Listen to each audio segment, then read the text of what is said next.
It's in the election meddling case against former President Donald Trump and his co-defendants right here in Fulton County. The House Judiciary Committee is now investigating Special Prosecutor Nathan Wade. And Atlanta News First anchor and attorney Joy Lim-Nakron joins us now with the latest on all this. Joy. Blair and Sean, just within the last few hours, Congressman Jim Jordan, chair of the House Judiciary Committee, announced the investigation.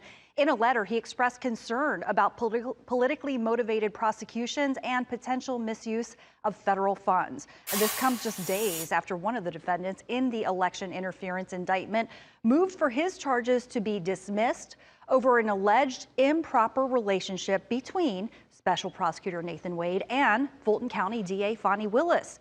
The committee cites this alleged relationship in its letter and states, quote, "We believe that you possess documents and information about the coordination of the Fulton County District Attorney's Office with other politically motivated investigations and prosecutions and the potential misuse of federal funds," and goes on to state, quote, "The committee has serious concerns about the degree of improper coordination among politicized actors, including the Biden White House, to investigate and prosecute President Biden's chief political opponent."